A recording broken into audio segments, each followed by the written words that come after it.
भारत राष्ट्र भारतीय संविधान एवं मानवाधिकारों के रक्षार्थ राष्ट्रीय संयुक्त मोर्चा भारत द्वारा मानस नगर बोदला शाहनगर आगरा यूपी में संयुक्त मोर्चा भारत के राष्ट्रीय संयोजक माननीय गोपाल ऋषिका भारती जी द्वारा भारत राष्ट्र नवनिर्माण अभियान के अंतर्गत भारतीय संविधान सुरक्षा संगोष्ठी का आयोजन किया गया है। आगरा से गौरव ठाकुर की रिपोर्ट। सीधे सीधे बात, वो संकल्प कोई मिठाई खाने का नहीं है, वो हमको कुचलने का संकल्प है और पूरे 100 साल में पूरा करने जा रहे हैं। जैसे कि आरएसएस उनका एक संगठन है, उसका नाम नहीं बदला गया कुछ भी, लेकिन भारतीय जनता हम SC ST OBC के बहुजन समाज के लोगों को हक अधिकार मिले हैं, जिन्हें जो खत्म करना चाहता है मूल रूप से वो हमारा दुश्मन है। ठीक है ना?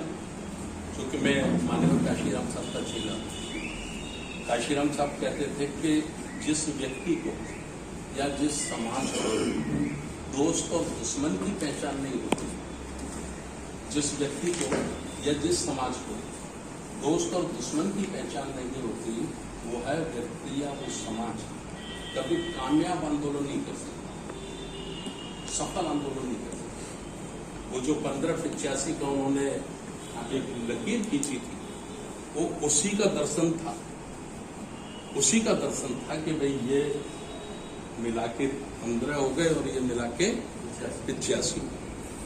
ये 15 हजारों ऐसे सबूत है जो विदेशी हैं, बाहर के आए हुए लोग, अनेक DNA से इनका साबित हुआ।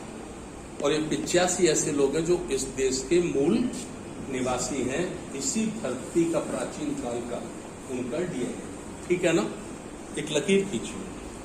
तो मैं केवल ये चर्चा करना चाहता हूं कि सबसे पहले हमको ये अध्ययन करना है कि हमारा संघर्ष किससे है। संघर्ष उससे जो हमारे अधिकारों को खत्म करना चाहता है। आपका क्या नाम है? नाम संदीप कुमार सिंह है। मैं एडवोकेट हूँ सुप्रीम कोर्ट में और 2015 से SCBA का मेंबर हूँ। आज आगरा शहर में राष्ट्रीय संयुक्त मोर्चा भारत के माननीय राष्ट्रीय संयोजक गोपाल श्री ऋषिकर भारती जी की अध्यक्षता में आज यहाँ संयुक्त मोर्चा की मीटिंग बुलाई गई थी और यहाँ पर सभी बुद्धिजीवी आगरा के यहाँ पर उपस्थित रहे। सभी ने अपनी विचार विमर्श की। EVM के मुद्दे पर आप क्या कहना चाहेंगे और इस मूवमेंट में कहां तक सफल हुए हैं? क्या मुद्दा सेम है, ज्वलंत मुद्दे हैं भारत के, जो EVM हटाओ, देश बचाओ। सत्ता निरंकुश हो गई है और जब सत्ता निरंकुश हो जाती है तो लोगों को सड़कों पे उतरना पड़ता है। आज मानव मूल्यों के लिए लड़ाई है, ये मानव इक्वेलिटी, ह्यूमन राइट्स के लिए लड़ाई है। फंडामेंटल राइट्स लोगों के वियोलेट हो रहे हैं। उसके लिए हमारे अंदर क्रांति है। हम चाहते हैं कि हमारे युवा इस क्रांति में उतरें और अपनी गरिमा से कॉम्प्रोमाइज ना करें। आके अपने जो वोट है, अभी 2024 में इलेक्शन हो रहा है, हमारा ये कहना है कि ऐसे व्यक्ति को आप संसद के अंदर भेजिए जो ईमानदार हो, जो जिसकी पृष्ठभूमि, हिस्ट्री, बैकग्राउंड में किसी तरह का कोई आपराधिक उसके खिलाफ मुकदमा ना हो, ताकि अगर ऐसे लोगों को हम चुन के आगे भेजेंगे तभी वो हमारे लिए, हमारे इस देश के नागरिक के लिए, युवा के लिए, हमारे सभी प्रकार के सिटीजन के लिए, नागरिकों के लिए कुछ अच्छा कार्य कर सके, ताकि इस जो भारत देश सोने की चिड़िया कही जाती थी वो फिर उसका सार्थक रूप आप देख सकते। जनता के चुने प्रतिनिधि सांसद बनकर बिक जाते हैं और जनता की आवाज को नहीं उठाते, आप क्या कहना चाहेंगे?